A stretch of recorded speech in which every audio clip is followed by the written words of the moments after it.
Volgograd, Russia. In the glowing sunshine, the statue Motherland Calls, at 85 meters slighter bigger than the Statue of Liberty, towered dramatically over Volgograd and the Mamayev Kurgan's memorial complex, as an imperious beacon of safety, almost protecting the city from invaders, menacingly wielding a sword. Fans climbed the stairs of the memorial complex, snapped photos and watched the changing of the guard. They had come from everywhere: Tunisia, Spain, Morocco, Colombia and Novosibirsk. The Tunisians donned red shirts, were draped in flags and scarves and wore fezzes. An England fan walks near the Motherland Calls monument in Volgograd. Reuters downtown, near the Volga, Russia's mightily meandering river, the scene wasn't much different. The Tunisians were singing and flooding the wide avenues of Volgograd. They had come with sleeper trains from the Russian capital and were gearing up for Tunisia's FIFA World Cup. Their march conquered the inner city, and yet amid the sea of red, England fans were conspicuously outnumbered. At Volgograd's main railway station, the English Supporters Federation were on hand to offer advice as the 12-hour sleeper from Rostov-on-Don and the 20-hour long-haul train from Moscow arrived. They estimated that fewer than 3,000 England fans had made the trip to Volgograd. "We have been told that Russians don't like English," said England fan Ellen Love, 24, and a designer who made her way en route to London from South Korea to Russia's south. "The media have scarred a lot of people, but on a human level that is not the case. The Russians can offer us a lot and we can offer them a lot." But the England fans didn't encounter a horror scenario. On a day of scorching temperatures and blue skies, locals and fans strolled through the city. Some even took a dip in the Volga. In Volgograd, the Euro 2016 doom scenario was simply inconceivable. During the weekend, local authorities had called in the local hoodlums, including far-right extremists. They were told in no uncertain terms that harassing the English was out of the question.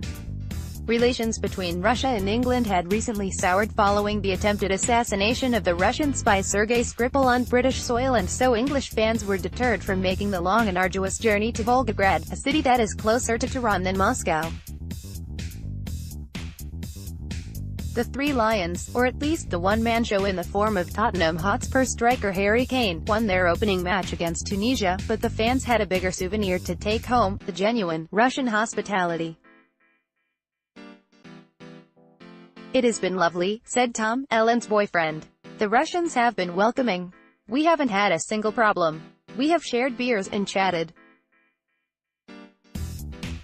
We came here with the English and Western press in mind, who didn't paint a positive picture of Russia, but the reality is very different." Ellen and Tom were still to visit Motherland Calls, the statue, rising over the new-built Volgograd arena with its lovely wicker-style exterior, reflecting the spokes of a bicycle's wheel. Motherland Calls moves, commemorating Russia's extraordinary sacrifice during the battle for Stalingrad. The Great Patriotic War, as Russians call the Second World War, came at a great human price as German and Axis forces attacked the city in a titanic struggle between Hitler and Stalin, who both considered the bloodshed of great propaganda value, a soft power tool steeped in blood. They sent hundreds of thousands of men to their death. Stalingrad never fell, but Nikita Khrushchev's administration changed the name of the city to Volgograd, Volga City. "We are aware of the history of the city, the importance of that battle in the Second World War," said England coach Gareth Southgate. The England coach has always offered solid opinions and rare perspective, which is so often lacking at the England media circus during a major tournament. To see the statue and have an understanding of the history reminds you some things are even bigger than football. That's a good perspective for us all. Motherland calls to arms, but at the same time is a reminder of the industrialized insanity and savagery that mankind is capable of. Her remembrance silenced all fans, until they returned to this stadium, where England were almost the architects of their own downfall again in a puzzling and deeply perplexing Group G game. They were Englanding their way through the 90 minutes and mastering an utterly dystopian style of the outrageous and the comical. In the end, Kane delivered salvation, but ultimately, for the England fans, that was of secondary importance. They will move on to Nizhny Novgorod and Kaliningrad, but in the hero city of Volgograd, an outer corner of Russia, they had seen a glimpse of the Russian soul and they liked it.